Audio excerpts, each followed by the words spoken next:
Right, నమస్తే, welcome to Andhraprabha. గడిచిన 23 ఏళ్లుగా ఆమె ఒంటరి పోరాటం చేస్తుంది. మరొక మాటలో న్యాయ పోరాటం చేస్తోంది. తన బిడ్డకు జరిగిన అన్యాయం ఏదైతే ఉందో ఆ అన్యాయానికి మరి నిందితులను మరి దాని చేసిన అంటే ఆ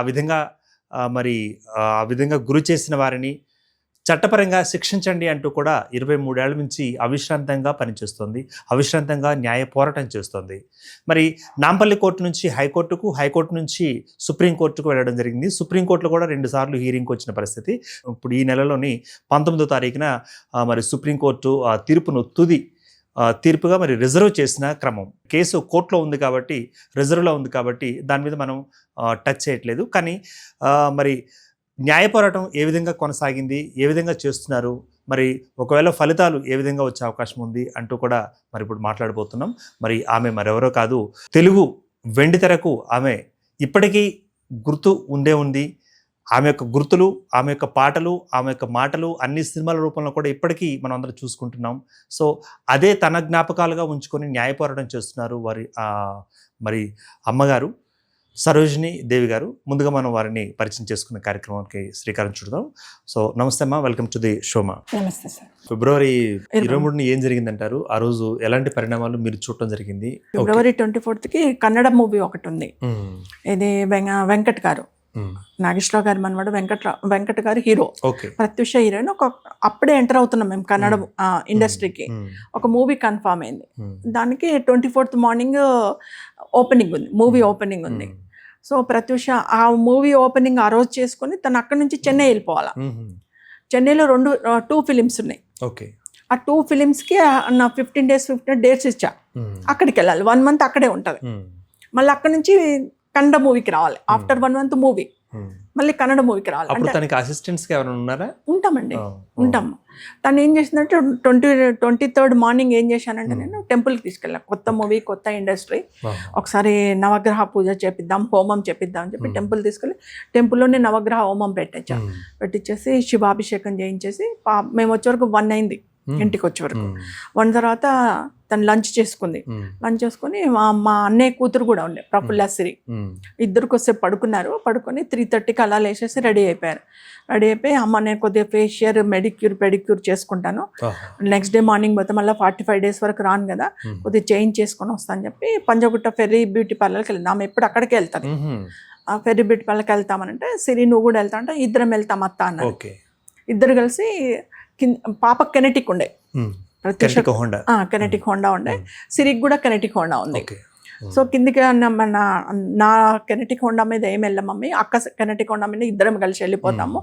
వెళ్ళి అంటే నేను మీరు ఎట్లాగో వెళ్తున్నారు కదా, బేగంపేట నుంచి వెళ్తారు కదా, బేగంపేటలో ఫ్లైట్ టికెట్స్ కొనేసుకోండి వచ్చేటప్పుడు, మార్నింగ్ కొద్దిగా టైం సేవ్ అవుతుంది, పోయి కొనుక్కోవడము అది ఇదంటే మళ్ళీ టైం పడుతుంది, టైం సేవ్ అవుతుంది, కొనేసుకొని రండి ఫ్లైట్ టికెట్స్, ఫ్లైట్ టైం కూడా కన్ఫర్మ్ అవుతుంది మనకి అని మీరు చెప్పారు అని నేను చెప్పి డబ్బులు కూడా ఇచ్చేసి, ఎందుకంటే అప్పుడు ఈ ఆన్లైన్ గిట్లా ఏమి ఉండదండి, టికెట్స్ పోయి ఎయిర్పోర్ట్ లోనే కొనుక్కోవాలి, ఫిజికల్గా వెళ్ళి కొనుక్కోవాల్సింది కౌంటర్లో.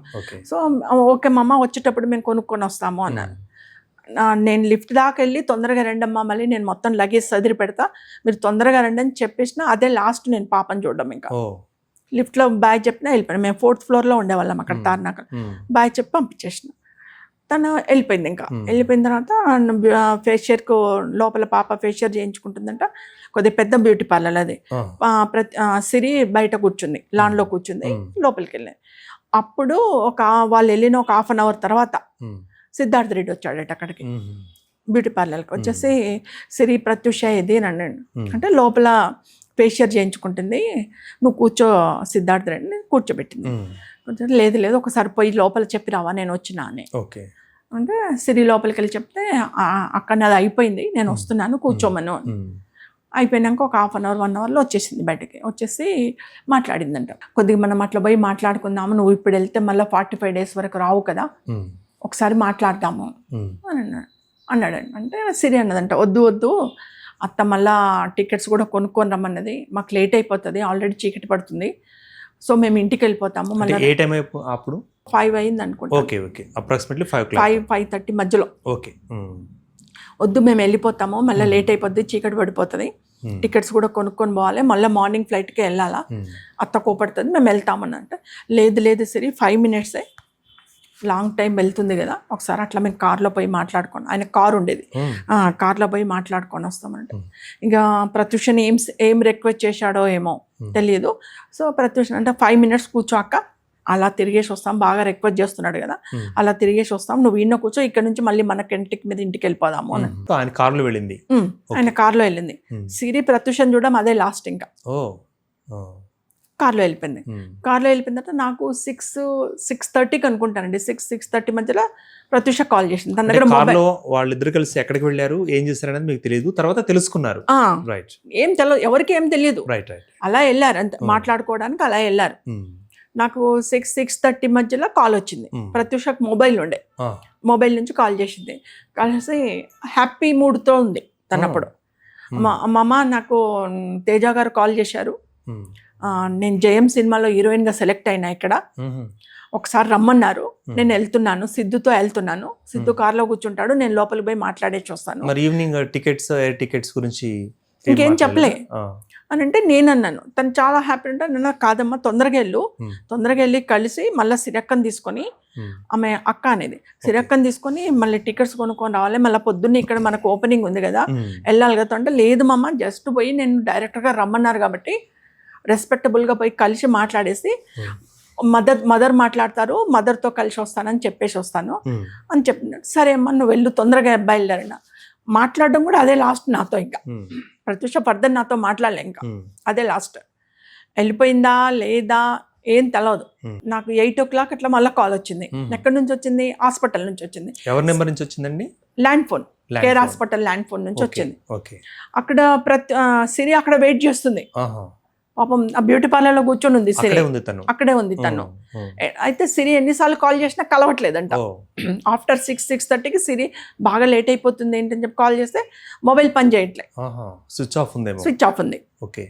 అని ఇక్కడ నాకు 8 o'clock అట్లా కాల్ చేసింది హాస్పిటల్ నుంచి. కాల్ చేసి హాస్పిటల్ నుంచి రాలే, ఒక అతని దగ్గర నుంచి వచ్చింది నాకు, మీ డాటర్ను స్ట్రెచ్చర్ మీద పడుకోబెట్టుకొని తీసుకెళ్తున్నారు హాస్పిటల్లో, ఎవరో ఒక అబ్బాయి స్ట్రెచ్చర్ తోసుకుంటూ వెళ్తున్నాడు గ్రౌండ్లో నుంచి, హాస్పిటల్ గ్రౌండ్ నుంచి లోపలికి వెళ్తున్నాడు, మీరు చూసుకోండి మేడం ప్రత్యూష అంటే.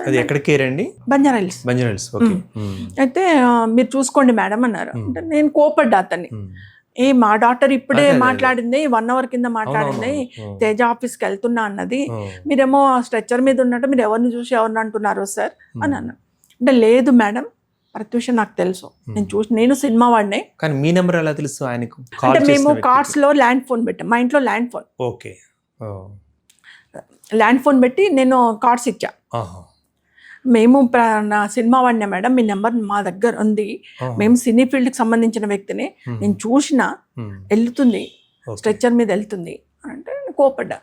మేడం నేనైతే కన్ఫామ్గా చూసిన, మీరు నన్ను కోపడద్దు, మీరు ఒకసారి ఎంక్వైరీ చేసుకోండి ఎందుకైనా. ఇప్పుడు ఆ ఫోన్ చేసిన కాలర్ మీద మీకు అనుమానం రాలేదా? అదే కోపడ్డా. ప్రత్యూష అలా వెళ్ళింది కదా, ప్రత్యూష సినిమా తేజ గారు ఆఫీస్కి వెళ్ళింది, ప్రత్యూష బ్యూటీ పార్లర్కి వెళ్ళింది, నా 6 o'clock 6:30 మధ్య నాతో మాట్లాడిందండి అంటే, లేదు మేడం ఖచ్చితంగా ఆమెనే, నేను చూసిన హీరోయిన్ గుర్తుపడతా నేను అని అంటే, మీరు ఎంక్వైరీ చేసుకోండి మేడం, ఎందుకు కోపడుతున్నారు మీరు ఎంక్వైరీ చేసుకోండి. ఓకే అని చెప్పి ఫోన్ పెట్టేసిన 1/2 hourకి హాస్పిటల్ నుంచే కాల్ వచ్చింది నాకు. మీ ల్యాండ్కి వచ్చిందా లేకపోతే మీ ల్యాండ్కి? నా దగ్గర మొబైల్ లేదు, ల్యాండ్ ఫోన్ ఉంది ఇంట్లో. ల్యాండ్ ఫోన్ కాల్ చేసి ఎత్తితే, నేను ఇక్కడ నుంచి సీనియర్ రిసెప్షన్ నుంచి మాట్లాడుతున్నాము, కేర్ హాస్పిటల్ నుంచి, ఇట్లా ప్రత్యూష ఐసీయూలో అడ్మిట్ అయింది, మీరు అర్జెంటుగా రావాలా అన్నారు.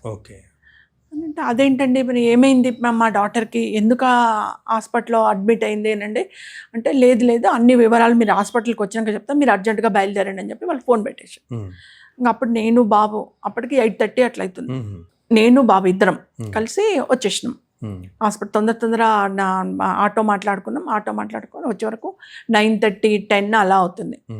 అక్కడ 9:30, 10 వరకు నేను రిసెప్షన్లోకి వెళ్ళి ప్రత్యూష ఎక్కడుందండి, మరి ఇట్లా ఇక్కడ నుంచే కాల్ వచ్చింది రిసెప్షన్ నుంచి, ఎక్కడుందండి అని అన్నాను. అంటే ఐసీయూలో ఉంది, 1st floorలో ఉంటుంది ఐసీయూ, వెళ్ళండి మేడం అన్నా. నేను 1st floor ఐసీయూకి వెళ్ళేటప్పుడు అక్కడ ఉన్నారు. సెక్యూరిటీ అన్నారు, మీరు వెళ్ళడానికి లేదమ్మా, మీరు ఉండండి, లోపలికి వెళ్ళి పర్మిషన్ తీసుకొని అంటే వస్తాను. మీరు వెళ్ళే సమయానికి సిద్ధార్థ రెడ్డి అక్కడే ఉన్నారా? సిద్ధార్థ రెడ్డి లోపల ఉన్నాడు, ఓకే. ప్రత్యూష ఐసీయూలోనే ఉంది, సిద్ధార్థ రెడ్డి కూడా ఐసీయూలోనే ఉన్నాడు. అంటే అప్పుడు తెలియలేదు అంటే ఏం జరిగింది లోపల ఏం జరిగింది నాకు తెలియదు కదా. నేను వెళ్ళేసరికి సెక్యూరిటీ ఆపేశాడు, ఐసీయూలోకి పోనీపెట్టలే, నన్ను పోనివ్వకుండా ఆపేశాడు.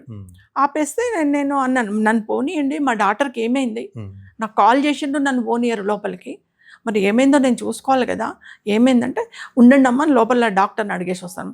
లోపల డాక్టర్ సతీష్ చంద్ర అంటే ఆయన వచ్చేసి ట్రీట్మెంట్ జరుగుతుంది, మీరు ఒక 1 అవర్ ఆగండి, మీకు చూపిస్తాము అన్నారు. ఎక్కడ 1 అవర్ అయింది, 1 అవర్ అయింది, 2 అవర్స్ అయింది, 2.5 అవర్స్ అయింది. మమ్మల్ని లోపలికి వెళ్ళిన, బాబు అడిగినా నేను అడిగినా లోపలికి వెళ్ళనిస్తలేరు.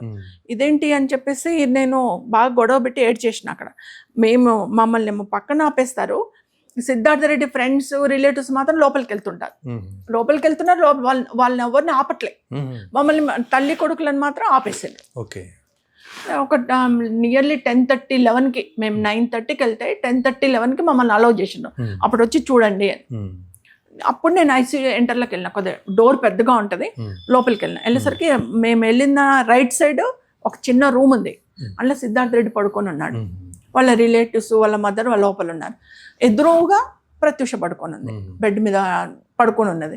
ఆ పడుకొని ఉండడం కూడా మొత్తం ఎల్లో గ్రీన్ క్లాత్ ఒకటి కప్పేశారు. ఒకటే రూమ్ లో ఇద్దరు పడుకున్నారన్నారా? ఇప్పుడు మీరు పేషెంట్లుగా ఒకటే రూమ్ అన్నారా, పక్క రూమ్లు అన్నారా? ఒకటండి, ఇప్పుడు హాల్ లాగా ఉందండి. ఓకే ఓకే, ఓపెన్ గా ఉంది. ఓపెన్ గా ఉంది, ప్రత్యూష ఎదురుగా పడుకొని ఉంది. ఇటు పక్కన ఒక రూమ్ ఉంది, రూమ్ లో మాత్రం సిద్ధార్థ రెడ్డి పడుకొని ఉన్నాడు, ఆయనకి రూమ్ అలాట్ చేశారు.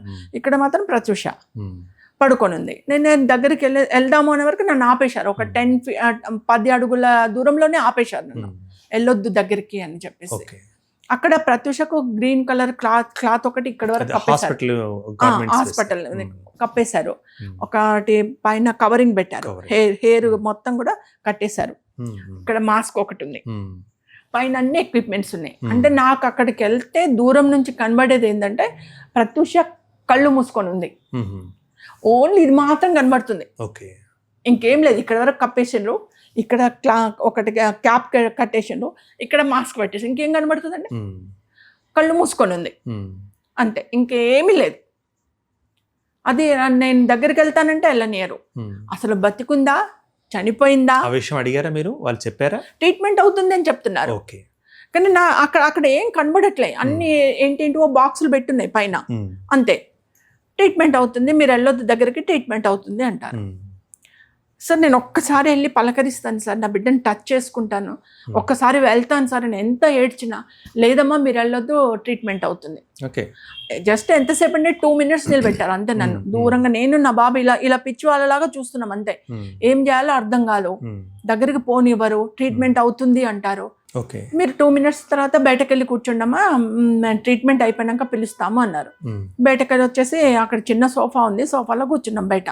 కూర్చున్న తర్వాత మళ్ళీ ఒక 1/2 hour మమ్మల్ని పిలిచారు లోపలికి. మేడం మీరు ఒకసారి రండి లోపలికి అంటే మాట్లాడిస్తారేమో అని ఆశతో లోపలికి వెళ్ళాం. కానీ అక్కడ ఒక చిన్న టేబుల్ ఉంది, ఆ టేబుల్ మీద ఒక కవర్ పెట్టారు, అందులో ఏంటంటే ప్రత్యూష చైన్ ఒకటి ఉంటుంది, చైన్ హ్యాంగింగ్స్ అవి పెట్టారు, ఒక బ్రేస్లెట్ ఉండే ప్రత్యూషకి అది ఇచ్చారు, ఒక రింగ్ అండి, ఒక రింగ్ ఉండే డైమండ్ రింగ్, అవి ఇంకో ఇవ్వమ్మ ప్రత్యూషకు ఉన్న ఆర్నమెంట్స్, ఇవి ప్రత్యూష బాడీలో ఉన్న బాడీ పైన ఇవి మీరు తీసుకోండి అని చెప్పేసి ఇచ్చారు. ఇచ్చేస్తే నేను అప్పుడు కూడా అడిగిన, ఒక్కసారి వెళ్తాను అంటే అవన్నీ ఎందుకు ఇస్తున్నారని అడగలేదా మీరు? ట్రీట్మెంట్ అవుతుంది కదా, ట్రీట్మెంట్ అవుతుంది, ఆర్నమెంట్స్ ఉండొద్దు బాడీ మీద అని చెప్పి తీసేసినాము, తీసి మీకు ఇస్తున్నాము, ఇవి భద్రపరచుకోండి అని చెప్పారు. మళ్ళీ అడిగా, ఒకసారి వెళ్తాను సార్ మళ్ళీ చూస్తాను, అక్కడే కనబడుతుంది కదా. అప్పుడు మీరు డిసైడ్ అయ్యారా? అంటే ఇప్పుడు ఆమె స్పృహలో ఉన్నారా లేకపోతే ప్రాణం పోయిందా అని? అంటే ఎట్లా డౌట్ వస్తుంది సార్, ట్రీట్మెంట్ అవుతుంది అంటున్నారు కదా, డాక్టర్లే చెప్తున్నారు ట్రీట్మెంట్ అవుతుందని. అప్పటికి నా మైండ్ అంటే ఒక మదర్గా మీరు ఆలోచించాలి, ఎట్లుంటే అసలు హ్యాపీగా వెళ్ళిన అమ్మాయి హాస్పిటల్లో అడ్మిట్ అయింది, ఆయనేమో నా సిద్ధార్థ రెడ్డి కూడా హాస్పిటల్లో ఉన్నాడు. నేను ఇంత మంచిగా ఒప్పుకున్నా, ఇంత మంచిగా ధైర్యం చెప్పిన వాళ్ళకి ఎందుకు ఇట్లా చేసుకున్నారు? నా బిడ్డ ఇంత రెస్పాన్సిబిలిటీ ఉన్న బిడ్డ ఎందుకు ఇట్లా చేసింది అంటే అప్పటి వరకు నాకు ఏమి తెలియదు, సిచ్యువేషన్ ఏం తెలియదు, ఏం జరిగిందో తెలియదు. నా షాక్లో నేనున్నా. ముందు నా బిడ్డను చూసుకోవాలి, నా బిడ్డ ఏమవుతుంది, డాక్టర్ల దగ్గరికి పోనిస్తలేరు, చూడనిస్తలేరు, ఏమైందని ఒక షాక్లో ఉండి ఆ కన్ఫ్యూజన్లో బాధలో ఉండిపోయాను సార్ నేను. వాళ్ళు చెప్తున్నారు ట్రీట్మెంట్ అవుతుంది అని. ఇంకా ట్రీట్మెంట్ అవుతుంది అంటే నేనేమనుకుంటాను, ట్రీట్మెంట్ చేస్తున్నారేమో బతుకుతుందేమో అనుకుంటాను. కానీ నేను ఇప్పుడు ప్రజెంట్ నా కూతురు చనిపోయిన తర్వాత 1,00,000 సార్లు అనుకొని ఉంటా. నా మనసుకు నేను ఒక్కదాన్ని కూర్చున్నప్పుడు అప్పుడే హాస్పిటల్ షిఫ్ట్ చేసి ఉంటే నా బిడ్డ బతికేదేమో. వేరే హాస్పిటల్కి ఈ సిద్ధార్థ రెడ్డిని, వీళ్ళని, డేగలని, ఈ మోసగాళ్ళని నమ్మి నా బిడ్డను అలా పెట్టేసిన. నాకు ఎప్పుడు ఎందుకు రాలే ఆలోచన వచ్చుంటే షిఫ్ట్ చేసుకుంటే నా బిడ్డ ఇంకో హాస్పిటల్లో బతికేదేమో, ఈ మ్యానిపులేట్ అంతా తగ్గిపోయేదేమో అని ఎన్నిసార్లు అనుకున్నాను. కానీ అప్పటికప్పుడు నాకేమి ఆలోచన అంటే ఇంత మోసం ఉంటుంది, ఇంత దగా ఉంటుందని. మాది మామూలు ఫ్యామిలీ సార్, ఇట్లా అవుతుందని అనుకోలే నేను. అనుకోకుండా వాళ్ళు ట్రీట్మెంట్ చేస్తున్నారు కదా అని చెప్పి ఇక ఎట్లుంటే సరే వైద్యం నారాయణ అంటారు, కానీ వాళ్ళు వైద్యం హంతకుల్లాగా తయారైపోయింది. ఇంకా వాళ్ళ చేతిలో పెట్టిన తర్వాత వాళ్ళు ఏం చేస్తారనేది ఎట్లా తెలుస్తుంది సార్?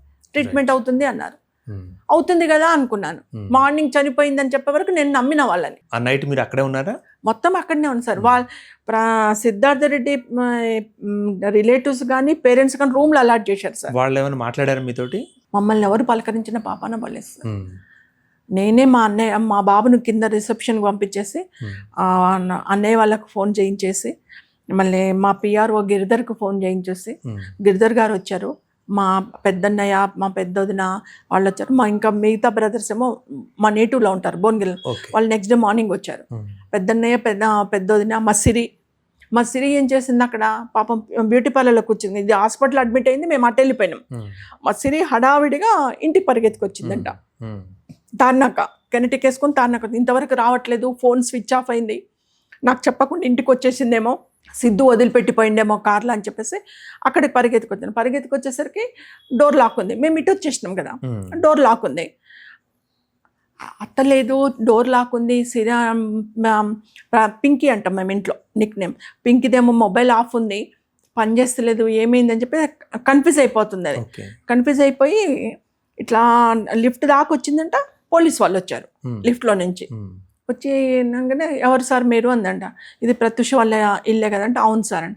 ప్రత్యూషని హాస్పిటల్లో అడ్మిట్ చేశారు, మేము ఓయూ పోలీస్ వాళ్ళమే, మాకు కాల్ వచ్చింది హాస్పిటల్ నుంచి, ఇట్లా పాయిజన్ తీసుకొని హాస్పిటల్లో అడ్మిట్ అయ్యారని చెప్పి మాకు కాల్ చేశారు, మేము ఇక్కడికి వచ్చాము అంటే. లేదు సార్, ఇక్కడ మా అత్త వాళ్ళు కూడా లేరు, మీ అత్త వాళ్ళతోటే మాట్లాడదామని వచ్చాము మేము అంటే. లేదు సార్, అత్త వాళ్ళు కూడా హాస్పిటల్కి వెళ్ళినట్టున్నారు, నేను కూడా అక్కడికి వెళ్తున్నాను అని చెప్పేసి ఇక తను గబగబా వచ్చేసి కిందికి వచ్చేసి మా ల్యాండ్ ఫోన్ వాళ్ళ దగ్గరికి పోయి అక్కడ నుంచి వాళ్ళ అమ్మకి కాల్ చేసింది. అమ్మ, నేను హాస్పిటల్కి వెళ్తున్నాను, పింకిని హాస్పిటల్లో అడ్మిట్ చేశారట, అత్త కూడా నాకు అందుబాటులో లేదు, అత్త కూడా వెళ్ళిపోతుంది, నేను కేర్ హాస్పిటల్కి వెళ్తున్నా, మీరు వచ్చేసేయండి అని. పాపం అది టెన్షన్లో ఏడ్చుకుంటూ కెనటిక్ వేసుకొని మళ్ళీ అక్కడికి పరిగెత్తుకొచ్చింది కేర్ హాస్పిటల్కి. వచ్చే వరకు దానికి 12 అయింది, ఇదంతా అయిపోయే వరకు నైట్ 12 అయిపోయింది పాపం. మేము అక్కడ ఇద్దరమే కూర్చొని ఉన్నాం, నైట్ అంతా మేము కింద లాన్లోనే కూర్చొని ఉన్నాం సోఫాలలో. వాళ్ళ పేరెంట్స్కి ఏమో, మళ్ళీ వాళ్ళ రిలేటివ్స్కు, వాళ్ళ ఫ్రెండ్స్కి ఏమో రూమ్స్ అలాట్ చేశారు. నేను కూడా రిసెప్షన్లోకి పోయి అడిగిన, మాకు 2 రూమ్లు ఇవ్వండి సార్, చల్లగా ఉంది, కొద్దిగా బయట బాబు నిద్రపోతున్నాడు, బాబుని పడుకోబెడతాము అని అంటే, మాకు రూమ్స్ లేవంటారు, లాన్లో కూర్చోండి అంటారు. వాళ్ళకి మాత్రం రూమ్స్ అలాట్ చేశారు, వాళ్ళ రూమ్లలో పోయి పడుకున్నారు, మేము బయటనే కూర్చున్నాం. నైట్ అంతా అలా కూర్చొని ఇలా కూర్చొని లోపలనే ఉన్నాం, లాన్లోనే కూర్చున్నాం. Nobody caring, nobody asking, ఏమన్నా తిన్నారా, ఉన్నారా, మీకు ఏమన్నా కావాలా, కంఫర్ట్గా. నైట్ అంతా ఇక్కడే, హాస్పిటల్ వాళ్ళు పట్టించుకోలేదండి మమ్మల్ని, ఒకటే మాట, హాస్పిటల్ వాళ్ళు పట్టించుకోలేదు, కేర్ చేయలే మమ్మల్ని. ఆ పేరుకు కేర్ హాస్పిటల్ పెట్టుకున్నారు, బాధితులను మాత్రం కేర్ చేయలేదు వాళ్ళు. అలా కూర్చున్నాం. మార్నింగ్ 9 లేచినాం, మేమే బయటకు పోయి ఫ్రెష్ అప్ అయినాం. ఫ్రెష్ అప్ అయ్యి బయట క్యాంటీన్ ఉంది, టీలు తాగేసి వచ్చి కూర్చున్నాం. 9:30కి అలా మళ్ళీ ఆ డాక్టర్ సత్యచంద్ర గారు బయటకు వచ్చేసి మోషన్స్ మోషన్ చేసింది, మీరు వెళ్ళి ఇంటికి వెళ్ళి డ్రెస్ తీసుకురండి, బట్టలు మార్చాలని. బట్టలు మార్చాలని అంటే సరేనండి అని చెప్పేసి నేను బాబు మళ్ళీ ఆటోలో మా వదిన వాళ్ళని అక్కడనే కూర్చోబెట్టి వచ్చాము. వచ్చేసి నేను గబగబా నాన్న కూర్చో అని చెప్పేసి తొందర స్నానం చేసుకొని కొద్దిగా దేవుడికి పూజ చేసుకొని దీపం పెట్టి అమ్మ ఏం కాకుండా చూడు అని చెప్పేసి అమ్మవారికి దండం పెట్టుకొని డ్రెస్ తీసుకొని మళ్ళీ వెళ్ళిపోయినాం హడావిడిగా. మేము పోయే వరకు 11 అయింది. నా వెళ్ళి సత్యచంద్ర గారికి డ్రెస్ ఇచ్చాను. ఆయన లోపలికి వెళ్ళాడు డ్రెస్ తీసుకొని. చేంజ్ చేశారేమో, చేంజ్ చేసాను ఎందుకంటే డెడ్ బాడీకి నేను తీసుకొచ్చిన డ్రెస్సే ఉండే. సో చేంజ్ చేశారు. చేంజ్ చేసిన తర్వాత ఒక హాఫ్ అన్ అవర్ 11:30కి అనుకుంటా, నేను 11కి ఇచ్చాను. 11:30కి వచ్చేసి ప్రత్యూష చనిపోయింది అన్నారు. డ్రెస్ ఇచ్చిన హాఫ్ అన్ అవర్కే చనిపోయిందన్న. సార్ మీరు మా ట్రీట్మెంట్ అవుతుందంటే లేదు హార్ట్ అటాక్ వచ్చింది చనిపోయింది. మాకేం అర్థం కాలే. మార్నింగ్ 9:30కి బాగుందన్నారు కదా సార్, 11కి నేను డ్రెస్ ఇస్తుంటే బాగుందన్నారు, హాఫ్ అన్ అవర్లో చనిపోయింది అంటారు ఏంటంటే చనిపోయింది. మేము ట్రీట్మెంట్ చేసి బతికించాలనుకున్నాము, బతికించలేకపోయినాము, చనిపోయింది అని 12:30కి అట్లా స్ట్రెచ్చర్ మీద డెడ్ బాడీని పండుకొని లాన్లోకి తీసుకొచ్చి పెట్టారు. అక్కడ పెట్టిన తర్వాత హాస్పిటల్కి ఛార్జెస్ అవి ఎవరు పే చేశారమ్మా? అడగలేదా వాళ్ళు డాక్టర్స్? అక్కడ చాలా ఖచ్చితమండి వాళ్ళు, హాస్పిటల్ వాళ్ళు. 25,000 అయింది బిల్లు ఆ కాలంలో. నా దగ్గర ఒక 15,000 20,000 అప్పటికప్పుడు ఉండే, నేను ఇచ్చేసా 20,000. 5,000 తక్కువ ఉంటే డెడ్ బాడీని ఇవ్వమన్నారండి. అదే డాక్టర్ అన్నారా? 5,000 పే చేస్తేనే డెడ్ బాడీ ఇస్తాము అన్నారు. అప్పుడు ఈయనండి, మన ఇండస్ట్రీ అండి, తెలుగు ఇండస్ట్రీ అయినా? తెలుగు ఇండస్ట్రీ. మా అసోసియేషన్ సెక్రటరీగా ఉండే అప్పుడు ఆయన. చూడండి అతను వచ్చాడు, 20,000 నేను కట్టేసిన సార్, నేను ఇప్పుడు ఇంటికి వెళ్ళి తేవాలి. అప్పుడు ఏటీఎంలకి ఇట్లా ఏం లేవు కదండి, ఇంటికి వెళ్ళి తేవాలి. నేను 5,000 కూడా వాళ్ళు ఆగమంటున్నారు, నేను పే చేస్తానంటే కూడా అంటే లేదు నేను పే చేస్తానమ్మా అని చెప్పి జేబులకి వెళ్ళి 5,000 కట్టేశాను. 25,000 కడితే కానీ డెడ్ బాడీ ఇచ్చారండి మాకు. ₹1 కూడా బ్యాలెన్స్ పెట్టుకొని వాళ్ళు ఇవ్వలేదండి. ఆ తర్వాతనే మొత్తం ఈ ఫార్మాలిటీ అంతా అయిపోయే లోపలనే పోలీస్ వాళ్ళు వచ్చారు. పోలీస్ వాళ్ళకి వీళ్ళు కంప్లైంట్ చేశారు, సస్పెక్టెడ్ డెత్ అని చెప్పేసి కంప్లైంట్ చేస్తే పోలీస్ వాళ్ళు వచ్చారు. పోలీస్ వాళ్ళు అక్కడ హిమాయత్ నగర్ అదంతా వెళ్ళేసి ఒక పాయిజన్ డబ్బా. ఇప్పుడు వీళ్ళు హాస్పిటలైజేషన్ అవ్వక ముందు స్పాట్ ఎక్కడ జరిగిందంటారు? హిమాయత్ నగర్. అదే నాకు వచ్చి చెప్పింది అదే. ఎవరు చెప్పారు మీకు? పోలీస్ వాళ్ళు. పోలీస్ వాళ్ళు వచ్చారు, ఒక పాయిజన్ డబ్బా పట్టుకొని వచ్చారు హాస్పిటల్కి. ఇంత ఉంటది, అదే హెండ్రిన్ డబ్బా అనుకుంటా, అది మన పంటలకేసే పాయిజన్ డబ్బా. ఆ డబ్బా పట్టుకొని వచ్చి అది చూపించి చెప్పారు మాకు మా రిలేటివ్స్కి చెప్పారు. ఏంటంటే ఇది తాగారు, హిమాయత్ నగర్కి వెళ్ళారు వీళ్ళు, హిమాయత్ నగర్లో కొద్దిసేపు ఉన్నారు, అక్కడ ఇద్దరు డిసైడ్ అయ్యారు మ్యూచువల్ గా చచ్చిపోదామని. హిమాయత్ నగర్ లో ఎక్కడ అంటే ఒక హోటల్లోనా, లాడ్జిలోనా, ఒక రూమా, లేకపోతే ఫ్రెండ్స్ రూమ్ లోనా? అందులోనే కార్లోనే కార్ ఆపుకున్నారు హిమాయత్ నగర్ లో. ఈ పాయిజన్ కొనుక్కున్నారు, మళ్ళా ఏమంటారు కోకా కోలా కొనుక్కున్నారు, కూల్ డ్రింక్ కొనుక్కున్నారు. కూల్ డ్రింక్ కొనుక్కొని వచ్చారు. ఇద్దరు ఒకరికొకరు మాట్లాడుకున్నారు కార్లోనే. ఇద్దరు మ్యూచువల్ గా తాగి చచ్చిపోదామని డిసైడ్ అయ్యారు. డిసైడ్ అయ్యి 2 కూల్ డ్రింక్లలో పోసుకున్నారు. కాకపోతే ప్రత్యూష ఎక్కువ తాగింది, ఎక్కువ పడింది ప్రత్యూషకి, ఈయనకు తక్కువ పడింది. ప్రత్యూష తాగేసింది, ఈయన కూడా తాగేసిండు. కాకపోతే ప్రత్యూష వాళ్ళు చెప్పేది ఏంటంటే ప్రత్యూష డైట్లో ఉంది కాబట్టి, హీరోయిన్ కాబట్టి ఆమె తట్టుకోలేక చచ్చిపోయింది. ఈయన మగ పిల్లగాడు స్ట్రాంగ్ గా ఉన్నాడు కాబట్టి ఈయన తట్టుకొని బతికాడు. ఇది వాళ్ళ స్టోరీ. డాక్టర్ స్టోరీ అయినా అదే, పోలీసుల స్టోరీ అయినా అదే. ఎక్కడ జరిగిందంటారు పోస్ట్ మార్టం? ఈ కాన్వర్జేషన్, ఈ వర్క్ ఇదంతా అయిపోయి ఈవినింగ్ అయిపోయిందండి, నైట్ అయిపోయింది. పోలీస్ వాళ్ళు వచ్చి రాసుకొని మమ్మల్ని పంజగుట్ట పోలీస్ స్టేషన్ రమ్మన్నారు. నన్ను డెడ్ బాడీ అక్కడే ఉంది, మీరు పంజగుట్ట పోలీస్ స్టేషన్కి వచ్చి కంప్లైంట్ పెట్టాలా అన్నారు. నేను మా పెద్దోదిన ఇద్దరం కలిసి పంజగుట్ట పోలీస్ స్టేషన్ పోయి కంప్లైంట్ రాసి ఇచ్చినాం. కంప్లైంట్ రాసి ఇచ్చిన తర్వాత అప్పుడు అక్కడికి వచ్చాం, మళ్ళీ హాస్పిటల్కి వచ్చాం. హాస్పిటల్కి వచ్చి ఈ ఫార్మాలిటీస్ అన్ని కంప్లీట్ వరకు నైట్ అయిపోయింది. నైట్ అయిపోతే వీళ్ళ దగ్గర మార్చురీ లేదంట కేర్ హాస్పిటల్లో. అంటే దాదాపు 24 గంటల పాటు ప్రత్యూష శవం అక్కడే ఉంది. నైట్ 7-8 వరకు ఉంది. ఓకే, సేమ్ టైం కదా అడ్మిట్ అయిన టైం ప్లస్ 24 hours అందులోనే ఉంది దగ్గర. 7-8కి అప్పుడు పోలీస్ వాళ్ళు ఏమన్నారంటే ఇక్కడ మార్చురీ లేదు కాబట్టి గాంధీ హాస్పిటల్ మార్చురీలో పెడదాం అని చెప్పి అక్కడ నుంచి వ్యాన్లో 100 వ్యాన్లో తీసుకెళ్ళి మార్చురీలో అక్కడ ఒక బాక్స్లో ప్రత్యూష బెడ్ పడ్డారు. మీరు నైట్ వెళ్ళిపోండి అమ్మా, మార్నింగ్ రండి అన్నారు. అందరం మా ఇంటికి వచ్చేసాం తార్నాక. పాపను అక్కడనే వదిలిపెట్టేసి వచ్చేసినాం. వచ్చేసిన తర్వాత నెక్స్ట్ డే మా ఇంట్లో మేము కూర్చొని డిస్కషన్లో మా రిలేటివ్స్ అని అన్ని గొంతు అంటే డెడ్ బాడీని దగ్గరనే చూసుకున్నాం కదా. 8 వరకు మా చేతిలోనే ఉంది డెడ్ బాడీ, అక్కడ స్ట్రెచర్ మీద పడుకొని. పరిశీలనగా చూసారా ప్రత్యూష? అదే చూసాం దగ్గర పోయి. అయితే ఇక్కడ ఘాట్లు ఉన్నాయి అన్ని, ఒకసారి చూద్దాం మనము ఏమైందో చూద్దాం, నువ్వు చూడు మళ్ళీ ఒకసారి మనం అబ్జర్వ్ చేద్దాము రేపు పొద్దున అని అంటే సరే అనుకున్నాం. మేము మాట్లాడుకున్నాం. మార్నింగ్ 7 కల్లా వెళ్ళిపోయినాం హాస్పిటల్కి అందరం. మళ్ళీ పొద్దున్నే లేచేసి వెళ్ళిపోయి అక్కడ పంచనామా చేస్తారట. పంచనామా చేస్తే కానిస్టేబుల్స్ 2-3 వచ్చారు. వచ్చినప్పుడు నేను అన్నాను, అంతకుముందుకే అన్నాను, సార్ మీరు పంచనామా చేయకముందుకే నేను ఒకసారి పాప డెడ్ బాడీ మళ్ళీ ఒకసారి చూస్తాను, నాందేమన్నమ్మ వెళ్ళి చూడు అన్నారు. మార్చిలోకి వెళ్ళాం. వెళ్తే ఆ పాప బాక్స్ తీశారు. తీస్తే మొత్తం ఐస్ అన్నట్టు, బాగా ఐస్లో ఉంది. ఇట్లా పొగలు వచ్చేస్తున్నాయి ఐస్. చూస్తే గట్టిగా అయిపోయింది పాప అప్పటికే. చూస్తే నేను ఇక్కడ వరకు ఇట్లా మొత్తం నిండా కప్పి పెట్టారు. మెల్లిగా క్లాత్ తీసేసి చూస్తే ఇక్కడ లెఫ్ట్ హ్యాండ్ తోటి ఇట్లా ఇక్కడ 4 ఘాట్లు ఉన్నాయి, ఇక్కడ 1 ఘాటు ఉంది.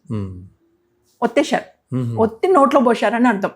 ఇట్లా ఆటోమేటిక్గా నెక్ ఒత్తితే ఏం చేస్తామంటే మౌత్ ఓపెన్ అవుతుంది. సో ఒత్తి నోట్లో పోశారు. అవి చూశాను. చూసిన తర్వాత వాళ్ళు పంచనామా చేశారు. అంటే నొక్కినట్లు గుర్తులు ఉన్నాయి కానీ గీకినట్లు గోకినట్లు లేవు. ఇక్కడ మాత్రం లేవు. రైట్. ఇక్కడ మాత్రం ఇక్కడ 4 ఘాట్లు ఉన్నాయి, ఇక్కడ 1 ఘాటు ఉన్నాయి. చూసుకున్నాము. చూసుకొని బయటకు వచ్చేసిన. వాళ్ళు పంచనామా చేసిన తర్వాత మునిస్వామి గారు వచ్చారు, నాతోటి ఏవో సంతకాలు పెట్టించుకున్నారు. నా ప్యాడ్ తీసుకొచ్చి డాక్టర్ గాంధీలో ప్రొఫెసర్ అండి ఆయన, మంచి ప్రొఫెసర్ ఆయన. నాతోటి ఫామ్స్ మీద సంతకం పెట్టుకారు. పోస్ట్ మార్టం గురించి మదర్ పెట్టాలమ్మా అని అంటే పెట్టాను. తర్వాత పోస్ట్ మార్టం రూమ్లోకి డెడ్ బాడీని తీసుకెళ్ళి పోస్ట్ మార్టం అయిపోయింది. ఒక 1.5 hours 2 hours పట్టింది పోస్ట్ మార్టం లోపల. అయిన తర్వాత మాకు ఒక 11:30కి అట్లా 11:30-12కి మాకు డెడ్ బాడీ హ్యాండ్ ఓవర్ చేశారు. అయిపోయింది అని. మేము ఆ డెడ్ బాడీని తీసుకొని ఒకసారి అందరూ తార్నాకలో ఉన్న వాళ్ళందరూ తార్నాకకు తీసుకురావాలన్నారు. తార్నాకకు తీసుకెళ్ళి ఇంట్లోకి కూడా తీసుకెళ్ళలే. మాకు అపార్ట్మెంట్ ముందర ప్లేస్ ఉంటుంది బాగా, ఆ ప్లేస్లోనే ఒక టేబుల్ వేసేసారు. మేము వెళ్ళే వరకే టేబుల్ వేసి అన్ని అరేంజ్ చేశారు పాపం వాళ్ళు. టేబుల్ మీద పడుకోబెట్టినాం. ఒక 1.5 hours అక్కడ ఉంచినాం. ఇంకా తార్నాక వాళ్ళందరూ వచ్చి చూసుకున్నారు. మళ్ళీ అక్కడ నుంచి మా నేటివ్ భువనగిరికి తీసుకెళ్ళినాం వ్యాన్లో. తీసుకెళ్ళి అక్కడే దానం చేసినాం. మాకు దానం అయ్యే వరకే 8-9 అయిపోయింది అక్కడ.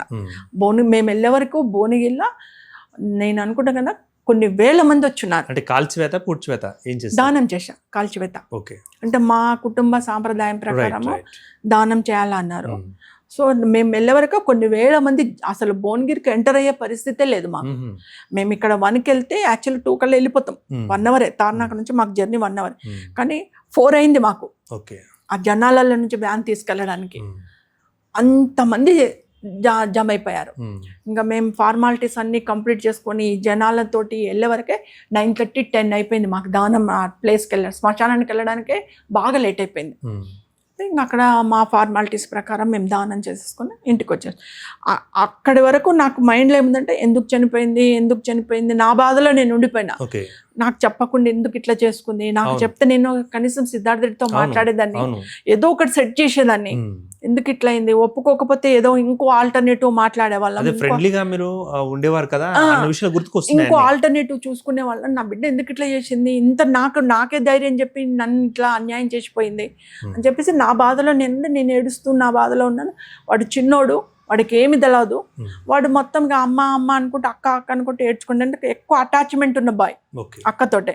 అక్క కూడా వెళ్ళిపోయే వరకు వాడు ఇంకా షాక్లోకి వెళ్ళిపోయాడు, అక్క చచ్చిపోయింది ఏంటి అని. మేమిద్దరం అలా అయిపోయినాం. నెక్స్ట్ ఆ రోజు కాకుండా నెక్స్ట్ డే కాకుండా థర్డ్ డే ఇలాగే టీవీలో చూస్తున్నాను అన్నయ్య వాళ్ళ ఇంట్లో. అందులో ఆ రోజుల్లో ఉన్నది ఏంటంటే ఈటీవీ అండ్ తేజ టీవీ రెండే. ఏ సంవత్సరం ఉండేది? 2002. ఓకే. ఈటీవీ అండ్ తేజ రెండే ఉండే. అవి కూడా morning 7 o'clock 8 o'clock news, 1 o'clock news, evening 6, night 8-8:30 మధ్యలో, అంతే 4 times న్యూస్ వచ్చేది. హాఫ్ అన్ అవర్ న్యూస్ వచ్చేది. నేను మధ్యాహ్నం కూర్చొని చూస్తున్నాను. నా ప్రత్యుషది మామూలు మరణం కాదు, సస్పెక్టెడ్ డెత్ ఇది, ఓకే, అనుమానాస్పదంగా చనిపోయింది, బాడీ మీద ఇట్లా ఉన్నాయి అట్లా ఉన్నాయి అని చెప్తున్నారు. అదేంటి ఇట్లా అయిపోయింది అని చెప్పేసి నేను on the spot third day ఉండేసి, థర్డ్ డే కొద్దిగా చిన్న చిన్న కార్యక్రమాలు ఉంటే చేసేసుకుని, శ్మశానంలో అది ఇది చేసేది ఉంటే చేసేసి మూడో రోజు కార్యక్రమం చేసుకుని 4th డే వచ్చేసాను మార్నింగే. బాబుని తీసుకొని వచ్చేసి ఇంకా నా ఎంక్వైరీలో నేను పడిపోయినా. ఎందుకు ఇట్లా అయింది, ఎవరు చంపారు, ఏమైపోయింది, సస్పెక్టెడ్ డెత్ అంటున్నారు ఏంటని చెప్పేసి ఇంకా ఒకసారి నా కేర్ హాస్పిటల్కి వెళ్ళిన. ఒకవేళ మీ ఆయన గారు కూడా ఉంటే ఆయన ఏం జరిగింది అన్నది కోణంలో ఆలోచించేవారు. మీరే ఉన్నారు కాబట్టి అన్నిటికీ మీరే మొత్తం నా మీదనే బర్డన్ పడిపోయింది. ఎవ్రీథింగ్ నేనే అయిపోయినా. కేర్ హాస్పిటల్కి వెళ్ళిన, అక్కడ ఉన్న వాళ్ళను, ఆ రోజు ఉన్న వాళ్ళను, జాబ్లో ఉన్న వాళ్ళను, అక్కడ ఉండే వాళ్ళను అడిగిన. అక్కడ చిన్న టీ కొట్టు ఉంటుంది, టీ కొట్టు వాళ్ళని, ఇక్కడ పాప ఎట్లొచ్చింది, ప్రత్యూషం చూసిండ్రా మీరు అంటే అక్కడ ఉన్న వాళ్ళు చెప్పారండి. అమ్మ మా పేరు చెప్పొద్దు. ఏం చెప్పారు వాళ్ళు ఏమిటంటే కారు వచ్చేసింది, చాలా స్పీడ్గా కారు వచ్చేసింది లోపలికి. కారు ఆపాడు అబ్బాయి. ఆ స్పాట్ ఎక్కడ అన్నారు? కేర్ హాస్పిటల్కి. గేట్ లోకి జరిగినప్పుడు జరిగిన కేర్ హాస్పిటల్లోకి చాలా స్పీడ్ గా కారు వచ్చేసింది. కారు ఆపాడు మధ్యలోనే. సిద్ధార్థ్ రెడ్డి. అబ్బాయి అమ్మాయి ఉన్నారు. సిద్ధార్థ్ రెడ్డి డ్రైవింగ్ లో ఉన్నాడు, అమ్మాయి పక్కన కూర్చొని ఉంది. అమ్మాయి ఇలా పడిపోయింది, ముందుకి ఇట్లా పడిపోయింది. గబగబా తెచ్చాడు, పార్కింగ్ లో కూడా పెట్టలేదు కారు, అక్కడ ఆపేసి గబగబా వెళ్ళేసి వీల్ చైర్ పట్టుకొచ్చేసాడు. వీల్ చైర్ని ఆడబెట్టేసి అమ్మాయిని ఇట్లా సీట్లో నుంచి కింద లాగితే అమ్మాయి కింద పడిపోయింది. కింద కూర్చునే పరిస్థితి లేదు, నిలబడే పరిస్థితి, కింద పడుకోబెట్టేసాడు అమ్మాయిని. పడుకోబెట్టేసి కార్లో డోర్లు వేసేసి ఆ కారుని ఆడనే పెట్టేసి ఆ అమ్మాయిని చేతులతో ఎత్తి వీల్ చైర్లో కూర్చోబెట్టుకున్నాడు. అమ్మాయి ఇట్లా పడిపోయి ఉంది, కళ్ళు మూసుకుంది, పడిపోయింది. మేము దగ్గరికి ఎవరం పోలేదు, ఎందుకంటే హాస్పిటల్ ఎంతో మంది వస్తుంటారు కాబట్టి మేమేం పట్టించుకోవాలి అని చెప్తున్నారు. ఇదంతా చూసిన వాళ్ళు తీసుకెళ్లాడు, వీల్ చైర్ లో తను తీసుకొని హాస్పిటల్లోకి వెళ్ళిపోయాడు. అంతవరకు మేము చూసినామమ్మా. అమ్మాయి హోస్ట్లో లేదు. అమ్మాయి మొత్తం తలకాయ వాల్చేసింది, కళ్ళు వాల్చేసింది, ముందుకుంది. అమ్మాయికి ఏమైంది, బతుకుందా లేదా చనిపోయిందా మాకు తెలియదు. లోపలికైతే తీసుకెళ్ళిపోయాడు. అమ్మాయిని సీట్లో నుంచి తీసి కింద పడుకోబెట్టి డోర్లు వేసాడు. వేసి మళ్ళీ లేపి వీల్ చైర్లో కూర్చోబెట్టుకుని హాస్పిటల్కి తీసుకెళ్ళాడు. ఇది మేము చూసింది. రైట్, మా ప్రత్యూషకి న్యాయం జరగాలని మనం కోరుకుందాం. Thanks for the participation. మరి మొత్తంగా చూసినట్టయితే ప్రత్యూష గారి తల్లి మరి సరోజినీదేవి తన ఆవేదనను, అదేవిధంగా ఆక్రోశాన్ని, ఇప్పుడు జరిగిన దాని మీద ఉన్న అనుమానాలను కూడా వ్యక్తం చేస్తున్న పరిస్థితి. సో మరి కోర్టు నుంచి కూడా తీర్పు రాబోనుంది కాబట్టి తీర్పు వచ్చిన తర్వాత మరి ఏ తీర్పు వచ్చినా మేము స్వాగతిస్తున్నాం. మ్యాక్సిమం మాకు న్యాయం జరగాలంటూ కూడా ఒక ఆశాభావం వ్యక్తం చేశారు. Keep watching Andhraprabha.